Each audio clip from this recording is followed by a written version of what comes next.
ಭೈರವ ತಂತ್ರ. ಇವತ್ತಿನ ವಿಡಿಯೋವು ಏನಂದರೆ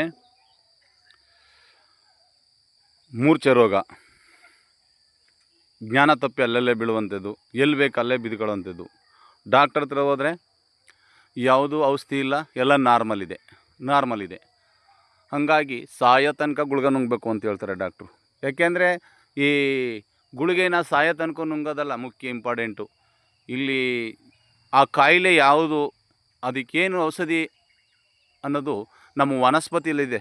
ಈ ವನಸ್ಪತಿನ ಕರೆಕ್ಟಾಗಿ ನೋಡ್ಕೊಳ್ಳಿ, ತೋರಿಸ್ತಾ ಇದ್ದೀನಿ, ಕರೆಕ್ಟಾಗಿ ನೋಡ್ಕೊಳ್ಳಿ. ಮೇಲ್ಗಡೆ ಸಣ್ಣದು ಕಾಯಿ ಕಾಣ್ತಾಯಿದೆ, ತುಂಬ ಹೈಟು, ಇದು 100 ಅಡಿ ಮೇಲೆ ಬೆಳೀತದೆ, ತುಂಬ ಹೈಟ್ ಇದೆ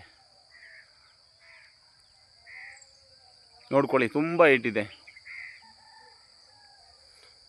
ನೋಡಿ. ಹಿಂಗಿರುತ್ತೆ ಅದ್ರ ಎಲೆ, ಹೂವು ಎಲ್ಲ ಹೀಗಿರುತ್ತೆ. ಈ ಥರ ಮೂರು ಬರೆ ಹಂಗಿರ್ತದೆ ನೋಡಿ, ಹಿಂಗಿರ್ತದೆ. ಭೈರವ ತಂತ್ರ ಯೂಟ್ಯೂಬ್ ಚಾನಲ್. ಅಂದರೆ ಮನುಷ್ಯ ಯಾವುದನ್ನು ನಮ್ಮ ವನಸ್ಪತಿಗಳು ಬಿಟ್ಟು ಬೇರೆ ಎಲ್ಲ ಕಡೆಗೂ ಹೋಗ್ತಾನೆ. ಇದನ್ನು ಏನು ಮಾಡಬೇಕು, ಹೆಂಗೆ ಮಾಡಬೇಕು ಅಂತ ಹೇಳ್ತೀನಿ. ಇದನ್ನು ಕರೆಕ್ಟಾಗಿ ಮಾಹಿತಿ ತಗೊಳ್ಳಿ. ಇದನ್ನು ಮೂರ್ಛೆ ರೋಗ ಬಂದಾಗ ಡಾಕ್ಟ್ರ್ ಹತ್ರ ಹೋಗಿ ಆ ಸ್ಕ್ಯಾನಿಂಗು ಈ ಸ್ಕ್ಯಾನಿಂಗು ಎಲ್ಲನೂ ಮಾಡಿಸ್ತಾರೆ. ಹಂಗಾಗಿ ಸ್ಕ್ಯಾನಿಂಗ್ಗಳಲ್ಲಿ ಯಾವುದೇ ಥರದ ಉಪಯೋಗ ಬರೋಲ್ಲ. ಮತ್ತು ಇನ್ನೊಂದು ವಿಚಾರ ಏನು ಅಂದರೆ, ಭೈರವ ತಂತ್ರದಲ್ಲಿ ತಿಳಿಸೋದೇನೆಂದರೆ,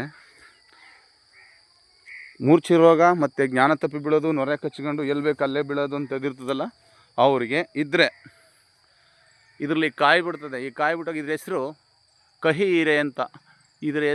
ಹೀರೆ ಅಂತ ಹೇಳ್ತಾರೆ. ಇದನ್ನು ತಗೊಂಡು ದಿನ ಬೆಳಿಗ್ಗೆ ಖಾಲಿ ಹೊಟ್ಟೆಯಲ್ಲಿ ರಸ ಮಾಡಿಕೊಂಡು, ರಸನ ನೀವು ಡೈಲಿ ಮೂಗಿಗೆ ಎರಡೆರಡು ಹನಿ ಹಾಕ್ತಾ ಬಂದರೆ ಈ ಮೂರ್ಛೆ ರೋಗ ಸಂಪೂರ್ಣವಾಗಿ ನರದ್ದು ಯಾವುದೇ ಸಮಸ್ಯೆ ಇರಲಿ ಕ್ಲಿಯರ್ ಆಗುತ್ತೆ. ನಮಸ್ಕಾರ.